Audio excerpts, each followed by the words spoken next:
1924లో ఏదైతే వచ్చిందో వస్తానే వీళ్ళు ఏం చేశారంటే ల్యాండ్ మీద వాళ్ళకి గ్రీడీనెస్ పెరిగింది. డాక్యుమెంట్స్ అన్నీ కూడా ఇక్కడ మీరు కొంతమంది ఆఫీసర్స్ ఉంది, ఆ రోజు జరిగిందంతా కూడా ఏంటంటే ల్యాండ్ కావాలని అడగడం, అడ్డం పడితే 22A కింద పెట్టేయడం. వాళ్ళు ఎన్క్రోచ్ చేసినట్టు చాలా ల్యాండ్స్ మరి గందరగోళం అయిపోయినాయి. మేము ఎక్కడికి పోయినా 22A చూపించి కొంతమంది వాళ్ళకి తెలియదు, అమ్మాలని పోయినప్పుడు నీది 22A కింద ఉందనే కొందికి వాళ్ళు ఇంకా అందరి దగ్గరికి పరిస్థితికి వచ్చారు. నేను అదే చూస్తున్నా. నేను 4వసారి ముఖ్యమంత్రి అయిన తర్వాత ఆంధ్రప్రదేశ్ రికార్డ్స్ అన్నీ కూడా చాలా, ఈరోజు మీరు ఒక విషయం గుర్తుపెట్టుకోవాల్సింది, maximum disputes public grievances land నుంచే వస్తున్నాయి. ఇక్కడ నేను కానీ డిప్యూటీ సీఎం పవన్ కళ్యాణ్ గారు కానీ బీజేపీ కానీ మేము క్లియర్ చెప్తున్నా, ఎన్డీఏ ఎవరు ఇంటర్ఫేర్ కాం. 100% దీన్ని ఫుల్ ప్రూఫ్గా ఇచ్చే బాధ్యత మీది. వేరే పొలిటికల్ పార్టీస్ ఇంటర్ఫేర్ అయినా, లేకపోతే కొంతమంది ప్రొఫెషనల్ లిటిగెంట్స్ ఇంటర్ఫేర్ అయినా చాలా ఫర్మ్గా డీల్ చేస్తాం. అవసరమైతే పీడీ యాక్ట్ పెట్టి లోపలేస్తాం తప్ప ఎవరిని ఇంటర్ఫేర్ కానీయం. That is very clear. దానికి మీరు అందరూ కూడా ఒక పద్ధతి ప్రకారం చేయాల్సిన అవసరం ఉంది. ఇంకొక పక్కన అప్లికేషన్స్ సాయిప్రసాద్ గారు చెప్పారు, ఆన్లైన్ ఫైలింగ్ ఇస్తున్నాం, ఎవడైనా సరే పిటిషన్ పెట్టుకోవచ్చు.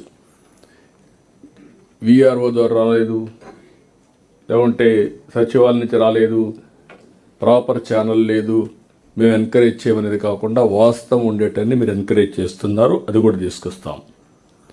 22A సర్వే చేసి సెటిల్ చేయడం, జాయింట్ ఎల్పిఎం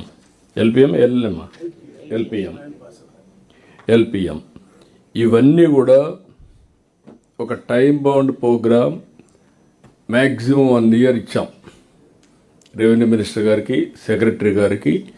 మీ దగ్గర అవసరమైతే ఒక జాయింట్ కలెక్టర్ని పెట్టి, జాయింట్ కలెక్టర్కి ఇదే బాధ్యత ఇస్తాం.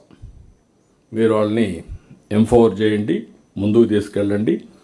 ఎవ్రీ కలెక్టర్స్ కాన్ఫరెన్స్లో దీనికి ప్రియారిటీ ఇస్తాం.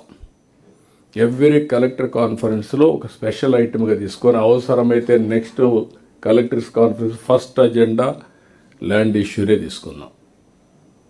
ఈ విధంగా ఈరోజు 4.5 కలెక్టర్స్ కాన్ఫరెన్స్ ఈ ప్రభుత్వం 5 సార్లు చేశాం. రేపు 4.9 అంటే ఇంకా 4వ కలెక్టర్స్ కాన్ఫరెన్స్ వచ్చే లోపల 100% you are solving the problems. All lands litigant ఫ్రీగా ఉండాలి. ఇప్పుడు ఈ నెలలో నెక్స్ట్ మంత్ January 2 నుంచి January 9 కడాను మన చేతల్లో ఉండే పనులు కూడా చిన్న చిన్నవి మనం ఒకటి ఆలోచిస్తున్నాం, అక్కడ రిజల్ట్స్ ఇంకోటి వస్తున్నాయి. పట్టాదారు పాస్ పుస్తకాలు అవన్నీ ఫైనలైజ్ చేయమన్నాం. ఇప్పటికి పెండింగ్ ఉండే పట్టాదారు పుస్తకాలన్నీ ఇచ్చేస్తాం. ఆ తర్వాత పట్టాదారు పాస్ పుస్తకాలు సెక్యూరిటీ ప్రెస్ మెడ్రాస్లో ఉంటుంది. ఇక్కడ మన వాళ్ళు అప్డేట్ చేసి అక్కడ పోయి ప్రింట్ చేసి మళ్ళీ మీకు వచ్చి మీ ఆఫీసులో పెట్టుకొని వాళ్ళు పిలిపించుకొని మీరు ఇచ్చే పరిస్థితికి వచ్చారు. నేను ఆస్క్ దెమ్ వన్ థింగ్, మీరు ఇక్కడ ప్రింట్ చేస్తారు, ప్రింట్ చేయరు, మీరు అప్డేట్ చేస్తారు, అది సెక్యూరిటీ ప్రింటింగ్ ప్రెస్కి అవుతుంది. వాళ్ళు ప్రింట్ చేస్తారు, వాళ్ళనే ఆథరైజ్ చేసి కొరియర్ సర్వీస్లో నేరుగా పంపించే అడ్రస్ ఇస్తాం.